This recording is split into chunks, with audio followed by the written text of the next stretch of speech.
Central கவர்மெண்ட்டே இப்போ இந்த வயசானவங்களும் என்ன பண்ணணும்னு பெரிய லிஸ்ட் வச்சுருக்காங்க. அந்த லிஸ்ட்டை யூஸ் பண்ண மாட்டேங்கிறாங்க. யாருக்காவது ஏதாவது குறை ஏற்பட்டால் அவங்களே உங்களுக்கு இலவசமாக வக்கீல் வச்சு அவங்களே இலவசமாக கோர்ட்டில் போட சொல்லி உங்களுக்கு இது பண்ணுறாங்க. எத்தனை பேர் யூஸ் பண்ணுறாங்க தெரியல எனக்கு.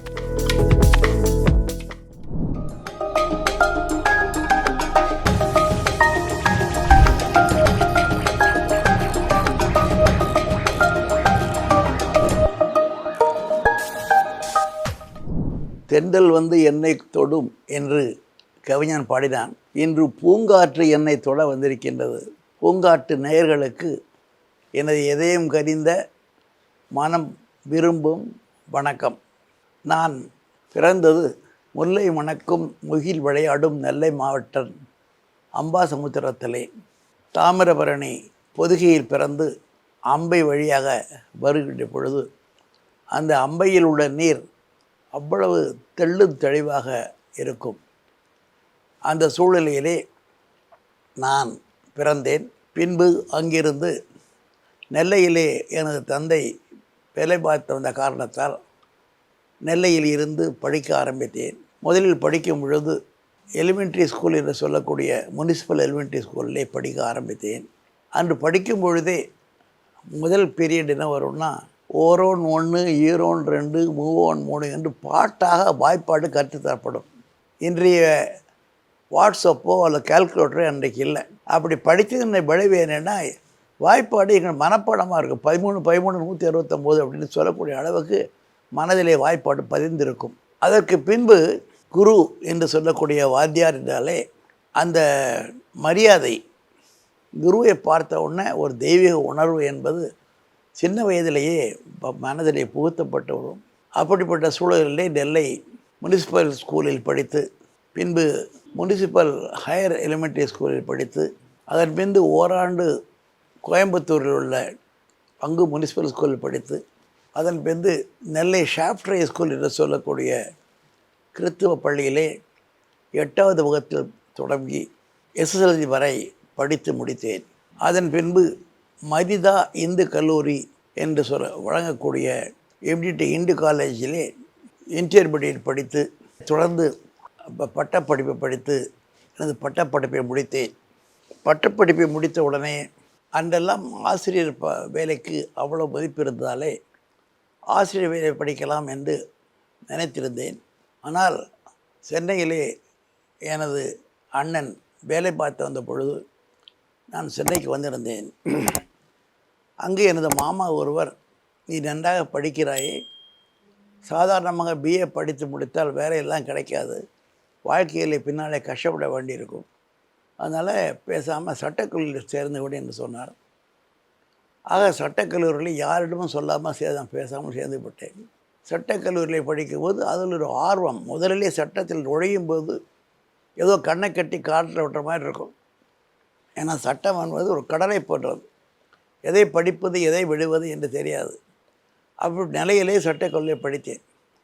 அதில் என்ன சுவாரஸ்யம் என்றால், சென்னையில் படிக்கும்போது ஆங்கிலத்தில் பேசுக்க வாய்ப்பு கம்மி. ஒருத்தருக்கு அதாவது ஒரு பேசிக்கொண்ட பேச்சிலே. இங்கு சட்டக்கல்லூரியை படும்போது தமிழ் மட்டும் தெரிந்து இருந்த ஆள் கிடையாது. எல்லா மொழிகளும் கற்றவர்கள் தான் நாங்கள் படிப்பார்கள். தெலுங்கு படிச்சிருப்பான், சான்ஸ்கிரிட் படிச்சிருப்பான், ஹிந்தி படிச்சிருப்பான், கன்னடம் படிச்சிருப்பான். எல்லாம் அப்போல்லாம் சென்னை மாநிலத்திலேயே ஒரே ஒரு சட்டக்கல்லூரி தான். அங்கே இருக்கும்போது பேசுறதை யோசிப்பேன். யாராவது பக்கத்தில் காஃபி சாப்பிட போகலாம்னா முதல்ல யோசிச்சிடுவேன் மனசில், காஃபி சாப்பிட போகலாமா, shall we go for a cup of coffee அப்படி யோசிச்சு தான் இங்கிலீஷ் பேச ஆரம்பித்தேன். ஆனால் ஈவினிங் ஃப்ரீயாக இருக்கும்போது மாமா பையன் ராமு என்பவர் எனக்கு செஸ் விளையாடுவது எப்படி கற்றுக் கொடுத்தார். அதை தவிர ஆங்கில நாவல்கள் எவ்வாறு படிப்பது என்று பெரிமேசன் நாவலை எனக்கு இன்ட்ரடியூஸ் பண்ணார். ஆனால் இன்றைக்குள்ளங்க பெரிமேசன் நாவல்லாம் பார்த்தீங்கன்னா நீங்கள் அது ட்ராஷ் அப்படிம்பாங்க, இட்ஸ் நாட் லிட்ரேச்சர் அப்படின்னு சொல்லுவாங்க. ஆனால் பெரிமேசன் நாவலை பற்றி கேட்டிங்கன்னா நீங்கள், அவர் ஒரு வழக்கறிஞர், 150 நாவல்கள் எழுதியிருக்கிறார். அதுக்கு பேரே கேஸ் ஆஃப் டட்டர்ட் பிஷப், அப்படி கேஸ் ஆஃப்னு போடுவார். அதை படிக்கும்போது உங்களுக்கு என்ன தோணும்னா, வழக்கறிஞர்னா எப்படி இருக்கணும் அப்படின்னு சொல்லுவார். யாராவது ஒருத்தர் வந்தார்னா முதல்ல எனக்கு $1 கொடுப்பா அப்படிம்பா. ஏன் $1 கொடுக்கணும்னா, நீ $1 கொடுக்கும்போது தான் நான் வழக்கறிஞர், நீ கட்சிக்காரன்னு உறவு ஏற்படுகிறது அப்படிம்பார். 2வது முன்னாடி ஒரு சேர் போட்டிருப்பார். அந்த சேரில் குஷனாக இருக்கும். எல்லோரும் ஏன் ஃபிஷே குஷன் சேர் போட்டிருக்க கிளையண்ட்டுக்கு நீ கஷ்டம் ஆகட்டுன்னு அவன் சொல்லுவார். வரக்கூடிய கஷ்டத்தோட வரான். அவனை ஸ்டிஃபாக ஒரு சேரில் உட்கார வச்சான்னா அதுதான் அவனுக்கு தோல் மொழியை மற்றோட அவனை ரிலாக்ஸ் பண்ணான்னு அப்படிம்பார். அந்த ரிலாக்ஸ் பண்ணிவிட்டு அவன் சொன்னால் எல்லாம் சரினா சட்டத்துக்கு என்ன முக்கியம்னா என்ன நடந்தது உண்மை தெரியணும். எல்லோரும் சட்டத்தில் உண்மை இல்லை உண்மைன்னு சொல்வது நான் ஒத்துக்கொள்ளவே மாட்டேன். உண்மையை தெரிந்து கொண்டால் அது என்ன வழக்கு, எப்படிப்பட்ட வழக்கு, அது குற்றவியலாக இருந்தது, அது டேக்ஸாக இருந்தாலும் சரி, சிவில் வழக்காக இருந்தாலும் சரி, அதை எப்படி நம்ம டீல் பண்ண முடியும் அப்படிங்கிறது நமக்கு தெரியும். அதுக்கு உதாரணம் பிற்காலத்தில் ஹைபுல்லா பாஷான்னு பெரிய சீனியர் அட்வொகேட், அவர் கோவிந்த் சாமியோட ஜூனியர். அவர் வீட்டுக்கு போனால் என்ன பண்ணுவார்னா, நம்ம உட்காந்துருக்கோம்ல, நமக்கு நேர பெரிய கண்ணாடி மாட்டி வச்சுருப்பார். அவர் கண்ணாடி முன்னால் உட்காந்துருப்பார். நான் கேட்டேன், எதுக்கு சார் கண்ணாடி மாதிரிக்கேன் அப்படின்ட்டு. நீ கண்ணாடி பார்த்து என்ன செய்வே அப்படின்ட்டார். யார் பார்த்தாலும் பொம்பளையோ ஆம்பளையோ கண்ணாடி பார்த்தோன்னா முகம் சரியாக இருக்கா, கை சரியாக இருக்கா, கையில் சரியாக இருக்கான்னு இவர் கான்ஃபிடென்ட் அப்பான் தி மிரர், ஒரு உருவம் எப்படி வருதுன்னு. அப்போ அது உருவம் வரும்போது உன் மனது கிளியர் ஆகுது. அதனால் என்னென்ன சொல்ல வர்றியோ எல்லாத்தையும் உண்மையை கம்ப்ளீட்டாக என்கிட்ட சொல்லிடுவேன், எனக்கு வழக்குக்கு அப்படிமாரு. அதாவது கிளையண்ட்டோட டீல் எப்படி இருக்கணும், சைக்காலஜிக்கலாக டீல் இருக்கணும்னா ஒன்று கிளையண்ட் எல்லாத்தையும் மறைக்கக்கூடாது. ஏன்னா மறைக்கக்கூடிய சின்ன விஷயம் கூட அது பெரிய இதாகிடும். ஒரு உதாரணம் சொன்னால் சிவாஜி நடித்த ஒரு படத்தில் மேஜர் சௌந்தரராஜன் அவர் தான் குற்றவாளி. அவர் கிட்டத்தட்ட பயங்கரமான ஆள். ஆனால் அவர் மேலே கொலை குற்றம் சாட்டப்படுது. கொலை குற்றம் சாட்டும்போது இவர் நல்லா ஆர்கியூ பண்ணி கிட்டத்தட்ட அக்யூட்டில் கொண்டு வந்துடுவார். அப்போ எதிராளி கேட்பான், கொலை பண்ண பெண்மணி உங்களுக்கு மிக வேண்டியவள், அவள் மீது நீங்கள் டெத் இன்சூரன்ஸ் எடுத்தீங்களா அப்படின்னு கேட்பான். ஒரு முடிப்பார், ஆமான்றார். கேஸே போச்சு. அப்போ என்ன ஆகுதுன்னா, நீ டெத் இன்சூரன்ஸ் எடுத்துகிட்டு அவளை கொலை பண்ணிவிட்டு அந்த பணத்துக்காக சொல்லணும்னு ஒரு மோட்டிவ் போய்விடலாம். இப்போ சிவாஜி கேட்பார் முடிஞ்ச ஒன்றா, ஏன்ப்பா இவ்வளவு பேசுகிற நம்ம கதையெல்லாம் பேசுகிறியே, இது என்கிட்ட சொன்ன சின்ன விஷயம் நினைக்கிறியே, அந்த சின்ன விஷயம் ஏன் என்கிட்ட சொல்லலை அப்படின்னு சொன்னோன்னா அவனுக்கு ஒன்றும் தெரியாது. அது மாதிரி பல வழக்குகளில் பிற்காலத்தில் நான் பார்க்கும்போது, நீதிபதியாக இருக்கும்போது சரி, ப்ராக்டிஸ் பண்ணும்போது சரி, கவர்மெண்ட் அட்வொகேட் இருக்கும்போது சரி, அந்த சின்ன சின்ன விஷயங்கள் தான் அந்த வழக்கினுடைய ஆதாரம் நீயே அவதாரம் நீயேன்னு பாடுற மாதிரி அந்த ஆதாரம் இருக்குங்கிறத கண்டுபிடிச்சேன். எல்லாம் சொல்ல எங்கள் சீனியர் சொல்லுவார் மனதாச்சாரியன்னு, நீ உங்கள் வீட்டில் குப்பை கூட இருந்தாலும் கொண்டு வந்து என்கிட்ட போடுறப்பா, இது தேவையில்லை, நீ டிசைட் பண்ணாத, ஏன்னா அது எப்படியாவது உனக்கு யூஸ் ஆகும், வழக்கு யூஸ் ஆகும் பாரு. அது மாதிரி லா காலேஜ் படித்து முடிஞ்ச உடனே சொந்த ஊரை நான் அம்பையில் போய் அதாவது ப்ராக்டிஸ் பண்ணலாம். அப்போல்லாம் ரொம்ப கஷ்டம். அங்கே ஒரு சீனியர் இருக்கார், மாதம் 250 ரூபா ஃபீ சம்பளம் கொடுப்பாரு. அந்த ஊரில் ப்ராக்டிஸ் பண்ணேன்னு கேட்டாங்க. நான் சொன்னேன், அம்பாசதோட சின்ன ஊர், ஒரு முன்சிபல் கோர்ட்டு ஒரு மேஜிஸ்ட்ரேட் கோர்ட் இருக்குது, அங்கே உலகம் கண்டுபிடிக்க முடியாது, நம்ம படிக்க முடியாது, அதனால் நான் மெட்ராஸில் ப்ராக்டிஸ் பண்ணேன்னு நான் மெட்ராஸில் ப்ராக்டிஸ் ஆரம்பித்தேன். மெட்ராஸ் வரும்போது கூட 2 சாய்ஸ் அப்போல்லாம், ஒன்று ஹைகோர்ட்டில் ப்ராக்டிஸ் பண்ணுறது, இல்லை சிட்டிசல் கோர்ட்டில் ப்ராக்டிஸ் பண்ணுறது அப்படின்ட்டு. சிட்டிசல் கோர்ட்டில் தான் சிவில் வழக்குகள். நான் சிவில் வழக்குகளை சூஸ் பண்ணது காரணம்னா, அதாவது ஹைகோர்ட்டை போனால் ஒரு லா பேசுவாங்க, அவர் ரொம்ப அனைவரும் பேர் பேச முடியாது. சிட்டி கோர்ட்டில் வழக்கறிஞர் எல்லா வழக்குகளும் பேசலாம். ட்ரையல் தான் அடிப்படை. அதாவது ட்ரையல் தான் ஒரு வழக்கு எப்படி விசாரணை செய்யப்படுகிறது அப்படின்னு. அதில் examination, cross examination, reexamination, interpretation documents, அப்புறம் கிளையண்ட்டோட பேசுகிறது, ஆப்போசிட் பார்ட்டியை கிராஸ் பண்ணுறது எல்லாம் வரும்போது அது ரொம்ப இன்ட்ரெஸ்டிங்காக இருக்கும். அது நமக்கு ரொம்ப அதில் இன்வால்வ் ஆகி ரொம்ப அழகாக பண்ண முடியும். அதுக்காக I chose to become a civil advocate. அதுக்கு பிவி அனந்தாச்சாரியன்னு ஒரு ஐயர் இருந்தார், அவர்கிட்ட தான் போய் ஜாயின் பண்ணேன். அந்த காலத்தில் டாமினேஷன் வாஸ் மெயின்லி பிராமின்ஸ், நான் பிராமின்ஸ் இருந்தாங்க, இருந்தாலும் அவங்க தான் கம்ப்ளீட்டாக ஆக்குபை பண்ணியிருந்தாங்க. அதில் அவர்கிட்ட படித்தோன்னா அவரை சேர்ந்து நல்ல வகையில் அவரை சேர்ந்து நான் சொன்னேன். அப்போது அந்த ஸ்டெனோகிராஃபர்லாம் கிடையாது, அவர் கையிலே எழுதுவார். நோட்டீஸ் இருந்து கோர்ட்டில் ஃபைல் பண்ண டாக்குமெண்ட் எல்லாம் கையிலே எழுதி கொடுப்பார். நான் சொன்னேன், ஐயா நான் இன்னையிலேருந்து நான் தான் உங்கள் பேனா, நான் வந்துடுறேன், 6 மணிக்கு வந்துட்டு சாயங்காலம் 8 மணிக்கு உங்கள் கூடவே இருப்பேன், நீங்கள் என்ன சொல்கிறீங்கன்னு எழுதுறடாரு அப்படின்னு சொல்லி அப்படி பழகினதுனால இப்போ என்ன, அதாவது 6 மணிக்கு போனால் இப்போ எங்கள் வீட்டு பக்கத்துலேயே அவர் வீடு, 6 மணிக்கு எதிர்த்து போனோன்னா 8 மணிக்கு 8:30 மணிக்கு வீட்டுக்கு சாப்பிட்டுட்டு திரும்ப கோர்ட்டுக்கு போயிட்டு ஆஃபீஸில் போய் இருந்துட்டு 10 to 5 கோர்ட்டில் போயிட்டு 5 to 7 அவர் ஆஃபீஸில் இருப்பார். அங்கே இருந்து படிச்சுட்டு திரும்ப 8 மணிக்கு அவர் வீட்டுக்கு போயிட்டு 10 மணி தான் வீட்டுக்கு போவேன். அதனுடைய விளைவு என்னென்னா, படிக்க படிக்க ராகம் அப்படின்னு சொல்கிற மாதிரி, அதாவது அந்த சிவிலினுடைய நுணுக்கங்கள், அதாவது வழக்கறிஞர் என்பது என்னென்னா முக்கியமான காரணம் என்னென்னா, என்ன என்கிற உண்மை தெரியாட்டா கூட இந்த அதாவது முடிவு, அதாவது லாஜிக்கலி என்ன வரும் அப்படின்னு பார்க்குறது ஒன்று, ரெண்டாவது என்ன நடந்தது என்றது 2, மூணாவது எதை சொல்லணும் எதை சொல்லக்கூடாது என்றது ஒன்று. அதுமாதிரி வழக்கில் ப்ளீடிங் இஸ் மோர் இம்பார்ட்டன்ட் ஒன்று. ரெண்டாவது logical conclusion may not be always correct. அதனால் எங்கள் பெரியவர் சொல்லுவார், நீ அதை படித்து முடிவுக்கு வர்றதை விட அந்த ஃபேக்ட்ஸ் என்ன முடிவுக்கு ஒன்று கொண்டு போதுட்டு பாரு. That is way of practice. நம்ம இப்படி தான் நடந்திருக்கணும், இப்போ வந்தால் கதவை திறந்தாங்கன்னா காற்று வந்தது அப்படின்னு பார்க்காத. காற்று எப்படி வந்துன்னு பாரு, எங்கேருந்து வந்துன்னு பாரு, கதவில் வந்தால் உள்ளே இருக்கான்னு பாரு அப்படின்னு அளவுக்கு அவ்வளோ டீட்டெயிலாக சொல்லி கொடுத்தாரு. அதனுடைய விளைவில் தான் ஓரளவு சிவில் பேட்டரில் நல்ல பேர் வாங்கினேன். அதுக்கப்புறம் வந்து கவர்மெண்ட் அதாவது அப்போது கவர்மெண்ட்லேருந்து சொன்னாங்க, சிவில் நல்லா இருக்கிறீங்கன்னு சொல்லிட்டு சிவில், அதாவது ஹைகோர்ட்டில் 2-3 பிரிவு உண்டு அரசுக்காக. ஒன்று வந்து சிவில் வழக்குகள், ரெண்டாவது ரிட்டு வழக்குகள், இன்னொன்று வந்து கிரிமினல் வழக்குகள். அதில் சிவில் வழக்குகளுக்கு ஜாஸ்தி போக மாட்டாங்க. அதனால் நான் கவர்மெண்ட் அட்வொகேட் சிவில்னு என்னை அப்பாயின்ட் பண்ணாங்க 1978. அது ஒரு 5 வருஷம் ஆனவுடனே அதில் கவர்மெண்ட் ப்ளீடர் இன்னும் சொல்லி அதிலே அடுத்த ப்ரொமோஷன். அதில் முக்கியமாக என்ன வரும்னா, கவர்மெண்ட்லேருந்து ஒப்பீனியனுக்கு ஃபைல் வரும். அந்த ஒப்பீனியன் ஃபைல் பார்த்து எழுதுறதுக்கே நமக்கு அதிகமான நேரம் ஆகும். ஒரு சின்ன உதாரணம் சொல்கிறேன். ஒரு டெண்டர் கூப்பிட்றாங்க கவர்மெண்ட்லேருந்து.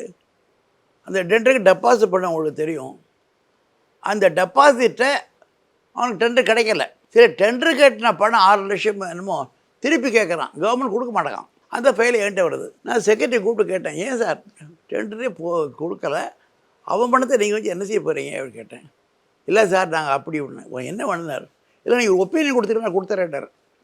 உடனே நான் எழுதினேன், இதுமாதிரி வந்து உங்கள் கொடுத்த பணம் உங்கள்கிட்ட இருக்குது, அதை யூஸ் பண்ணிட்டு இருக்கிறீங்க, நீங்கள் திரும்ப வட்டியோடு கொடுக்க வேண்டியிருக்கும், அதனால் டெண்டரை கொடுக்காத அந்த பணம் திருப்பி கொடுக்க சொன்னோன்னே கொடுத்துட்டாங்க. இதுபோல் பல அதாவது யூஸ்வலாக ஐம் நாட் எக்ஸாஜரேட்டிங். அந்த ஐஏஎஸ் ஆஃபீஸர்ஸ்ன்னு இருக்கிறாங்க அன்றைக்கி, with due respect to them, they are always negative minded. 2 காரணம் என்னென்னா, ஏதோ நான் சொல்லி நாளைக்கு என் பேரில் கேஸ் வந்துருக்கூடாது அப்படிங்கிறதுக்காக அவங்களுக்கு போக்குவிடம், அவங்கள காப்பாற்றணும்னு வக்கீல் எழுதி கொடுத்துறையா. ஏன்னா தெரியாது, கவர்மெண்ட் சொல்லிட்டார், ஜட்ஜு சொல்லிட்டாருன்னு சொல்லியாச்சுன்னா அவங்களுக்கு எஸ்கேப் பண்ணலாம். அது மாதிரி அந்த நிலையை மாற்றி உண்மையை நிலைமை என்ன அப்படின்னு கேட்டு பண்ணி கொடுத்தேன் ஒன்று. ரெண்டாவது வந்து ஆஸ் ஏ கவர்மெண்ட் பீரியட் சிவிலில் வந்து மிக அதிகமான அளவுக்கு நான் கேஸை டீல் பண்ணி, அதாவது உண்மையில் என்ன நடக்கணும், கீழ்கூட தப்புன்னா தப்பு, ரைட்னா ரைட்டு. அதாவது நான் இப்போதும் சொல்லுவேன், ஜட்ஜான கூட சொல்லணும்னா, கேஸு டிஸ்போசல் வந்து it is not a result ஓரியன்டாக பண்ணாதீங்க, ரிலீஃப் ஓரியன்டாக பண்ணுங்க. ஒருத்தன் வாரான் கோர்ட்டுக்கு வாரான், 10 வருஷம் இது பண்ணுறான், நீங்கள் டிகிரி பண்ணுறீங்க, அவங்க பணம் போச்சதுக்கு அனந்தம் இன்னொரு 10 வருஷம் ஆகுது, அல்லது சொத்து வாங்க அனந்தம் 10 வருஷம் ஆகுது. அதில் அதை உடனே கொண்டே பண்ணி கொடுங்க அப்படின்னு பிரின்சிபல் ஸ்ப்ரெட் பண்ணேன். அப்புறம் கவர்மெண்ட் பண்ணேன். 96 வந்து I was made A judge மெட்ராஸில் ஒரு வருஷம் இருந்தேன். அப்புறம் அங்கே அண்ணன் அந்த காலத்து பாலிசி பிரகாரம் நான் பெங்களூருக்கு மாறினாங்க. நான் பெங்களூர் போனோடனே எனக்கு சிவில் வழக்கிற இன்ட்ரெஸ்ட் இருந்து சிவிலில் போட்டாங்க. அல்லது செகண்ட் அப்பீல் அப்படிங்கிறது மிக டஃப் சப்ஜெக்ட். அது முன்சிப் கோர்ட்டு, அதுக்கு மேலே சப்கோர்ட்டுக்கு மேலே ஹைகோர்ட்டில் வரும்போது செகண்ட் அப்பீல் பேர், அதாவது ஃபஸ்ட் அப்பீல் செகண்ட் அப்பீல் அப்படின்ட்டு நிறைய கேஸ் பெண்டிங்க. நான் போயிருக்கும்போது நான் 76 போய் ஜாயின் பண்ணும்போது 1970s கேஸ் பெண்டிங் இருந்தது. ஏன்னா யாரும் எடுக்க மாட்டாங்க, ஜட்ஜியும் எடுக்க மாட்டாங்க, யாரும் எடுக்க மாட்டாங்க. அதை பூரா என்கிட்ட போட்ட உடனே within 1 year I made 0, nothing is balance பண்ணி விட்டு எல்லோரும் ரொம்ப அப்ரிஷியேட் பண்ணாங்க. அதே மாதிரி எந்த போர்ட்ஃபோலியோ கொடுத்தாலும் அவ்வளோ குயிக்காக நடக்கிறேன்னு குயிக் ஜட்ஜ் அப்படின்னு பேர் வாங்கினேன். அதுக்கப்புறம் வந்து திரும்ப 2001 ரிட்டையர் ஆனேன். தென் ஐ கேம் டு மெட்ராஸ் வந்து என்னோடய கம்பெனியில் அட்வைசராக இருந்தேன். பல மேடைகள் போயிருக்கிறேன், பல டிவியெல்லாம் பேசியிருக்கிறேன். இருந்தாலும் எனக்கு என்னென்னா, அதாவது இப்போது நடராஜன் போன்றவங்களாம் வந்து ரொம்ப அழகாக ப்ராக்டிக்கலாக டீட்டெயிலாக போய் எல்லாத்தையும் ஒவ்வொரு வகையிலும் ஹெல்ப் பண்ணுறாங்க. அதான் என்னுடைய குறைகள்லாம் என்ன சுருக்கமாக சொல்லணும்னா, experience is one thing even God cannot give you. The result of experience, you have got all talents inbred you. Once you retired அந்த எக்ஸ்பீரியன்ஸ் கோஸ் அவே. நான் என்ன சொல்கிறேன், நீங்கள் பென்ஷன் கொடுத்தாலும் சரி கொடுக்கட்டாலும் சரி எக்ஸ்பீரியன்ஸை ரீஎம்ப்ளாய் பண்ணுங்கள். இப்போ சார் இதெல்லாம் போடுறாங்க, நீ வந்தால் இந்த அந்த வேலை தரேன் இந்த வேலை தரேன் போட்டு. அப்போ இவங்க என்ன நினைக்கிறாங்கன்னா, நீங்கள் சப்போஸ் ப்ரைவேட் கம்பெனி போனால் மதிக்க மாட்டாங்கிறாங்க. இன்னும் கேட்டால் சொந்த பையனே அப்பாவது உனக்கு தெரியாதப்பா, நீ வந்து யூ ஆர் பார்ன் இன் 1939 1940 இப்போ நிலமை தெரியாதம்மாங்க. ஆனால் நம்முடைய எக்ஸ்பீரியன்ஸ் இருக்குது அப்படிங்கிறது சொல்யூஷன் எங்கள்கிட்ட இருக்குது தெரியாது. அதனால் என்ன சொன்னேன், சப்போஸ் ஒரு செக்ரட்டரி கவர்மெண்ட் செக்ரட்டரியாக இருந்தாலும் சரி, ஒரு கம்பெனி செக்ரட்டரியாக இருந்தாலும் சரி, ஒரு பிஸ்னஸ் மேன் இருந்தாலும் சரி, அவனுடைய எக்ஸ்பீரியன்ஸ் அவ்வளோ எக்ஸ்பீரியன்ஸ் இருக்குது. அவனுக்கு தெரியும் எப்படி வரணும்னு. நீ அம்பானி வந்து ஒரு பெட்ரோல் பங்கில் பெட்ரோல் போட்டுருந்தா நீ எவ்வளோ பெரிய ஆக முடியுது. நாராயணமூர்த்தி இன்ஃபோசிஸ் எப்படி சாதாரணமாக என் கண் முன்னால் சாதாரணமாக நீ பெரிய பெரிய ஆளாக எப்படி முடியுது. The way of approach, the way of dealing things. So that all the experience should be used for the public. முடிஞ்ச வரைக்கும் அதுக்காக வந்து உடம்பு சரியில்லாத கஷ்டப்பட சொல்ல வரல. அது மாதிரி ரீஎம்ப்ளாய்மெண்ட் பண்ணுற மாதிரி okay, you need not face all the things and you not stop reemployment of youth people. அதை முதல்ல பண்ணணும் அப்படிங்கிறது என்னுடைய அடிப்படையான வேண்டுகோள். ரெண்டாவது வந்து இப்போ நடராஜன் போகிற நிறைய இன்ஸ்டியூஷன் வந்தாலும் கூட சென்ட்ரல் கவர்மெண்ட்டே இப்போ இந்த வயசானவங்களை என்ன பண்ணணும்னு பெரிய லிஸ்ட்டு வச்சுருக்காங்க. அந்த லிஸ்ட்டையாக யூஸ் பண்ண மாட்டேங்கிறாங்க. இப்போ பிளெயினில் போனால் சார்ஜ் காமிங்கிறான், ட்ரெயினில் போனால் சார்ஜ் காமிங்கிறான், ஏன் ஆஸ்பத்திரி போனால் அவன் ஃபர்ஸ்ட்டு ப்ரிஃபரன்ஸ் கொடுக்கணும் அப்படிங்கிறான். அதெல்லாம் இந்த ஏதாவது சட்டம் போடுறாங்களோட இதை என்ஃபோர்ஸ் பண்ணுறதில்ல ரொம்ப கஷ்டமாக இருக்குது, பண்ணுறதில்ல அவங்க. அதை என்ஃபோர்ஸ் பண்ண ஒரு ஏஜென்சி மாதிரி வச்சு இவங்க இப்போ அதுக்கு தான் நான் என்ன பண்ணுறோம், நாங்கள் அதை சீனியர் சிட்டிசன் சப்போர்ட் ஃபோரம்னு சொல்லிட்டு ஐஏஎஸ் ஆஃபீஸர்ஸு அப்புறம் 5-6 ஜட்ஜஸ்ஸு ரிட்டையர்ட் ஜட்ஜஸ்ஸு மயில்சாமி எல்லாம் சேர்ந்து ஒரு ஃபோரம் ஆரம்பித்து அந்த ஃபோரத்தில் இன்னும் முடிஞ்ச வரைக்கும் நம்ம ஹெல்ப் பண்ணிகிட்ருக்குறோம். இருந்தாலும் கூட என்னென்னா எங்களால் எவ்வளோ தான் ஹெல்ப் பண்ண முடியும். Government is coming up.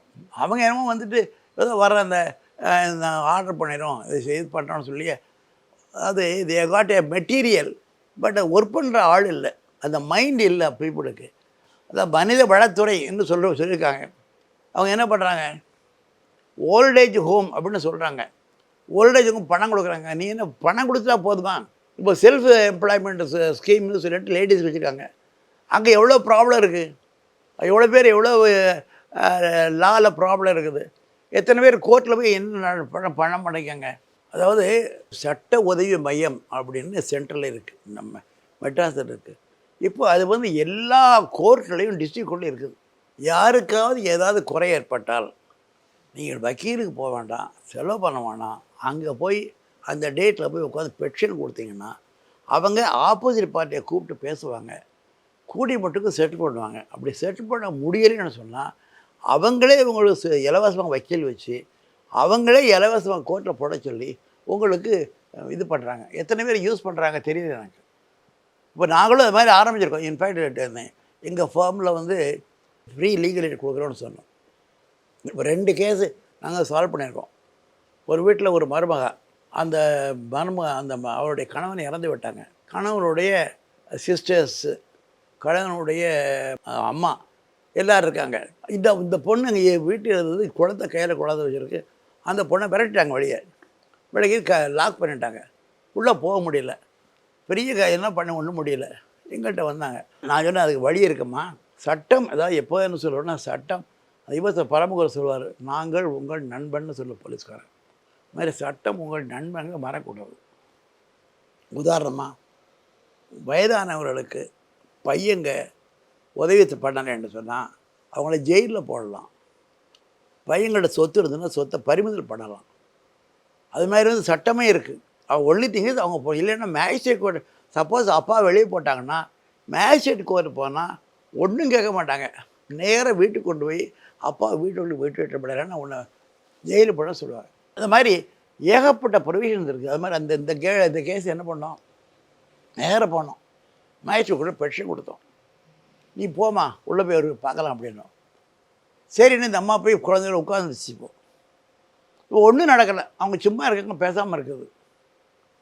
இது மாதிரி இன்னொரு பெரியம்மா சொல்கிறேன், வயசானவங்க 85 வயசு 86 வயசு ஆகி எங்கள் பையன் இறந்து போயிட்டார், நான் அந்த வீட்டில் தான் சாகணும், என்ன அங்கே கொண்டு விட்டுருங்க அப்படிங்காங்க. அதுக்கு மெயின்டெனன்ஸ் கேர், அதாவது எழுதுறதுக்காகவே எப்படி பெண்களுக்காக 26 சட்டங்கள் இருக்குது, அதை சரியாக யூஸ் பண்ணுறதில்ல. அதுமாதிரி வயதானவங்களுக்காக சட்டங்கள் இருக்குது.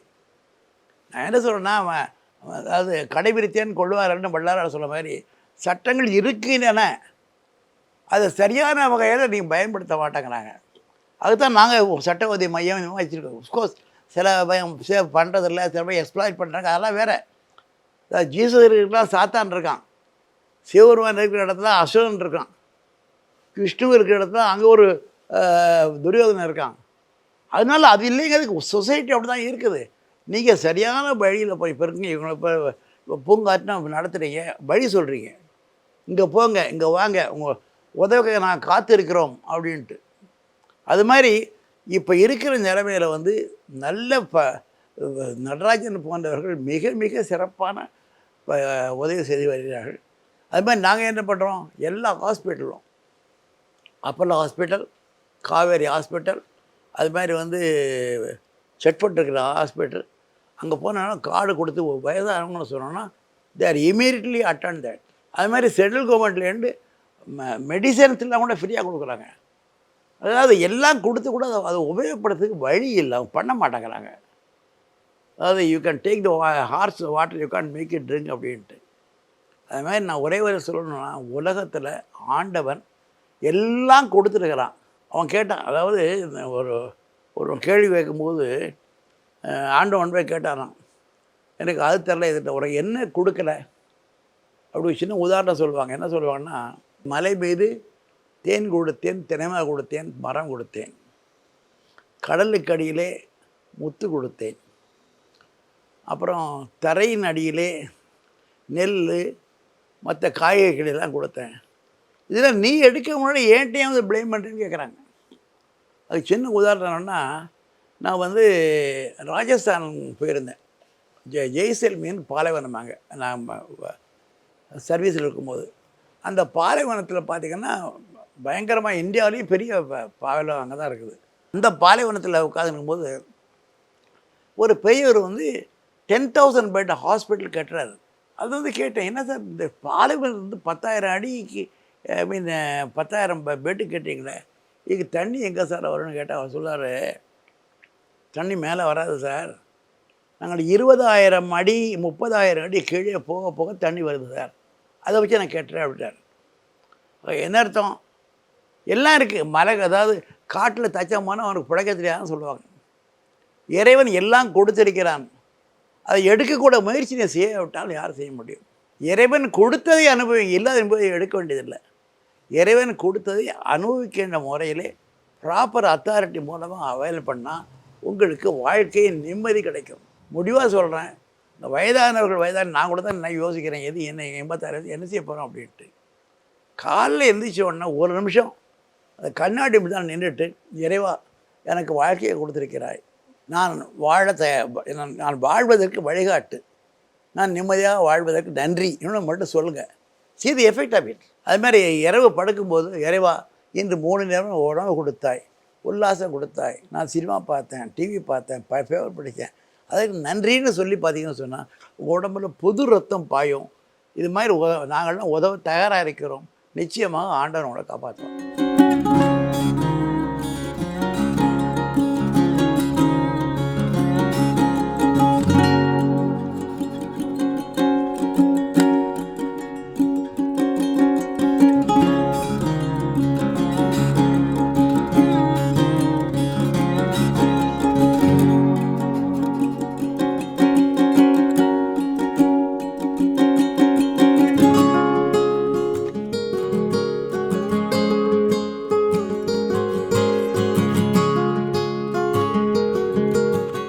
பூங்காற்று இது நாளைய நல் வாழ்விற்கான வழிகாட்டி. தொடர்ந்து எங்களோட வீடியோக்களை பார்க்கறதுக்கு பூங்காற்று சேனலை சப்ஸ்கிரைப் பண்ணுங்க அண்ட் ஃபாலோ பண்ணிடுங்க.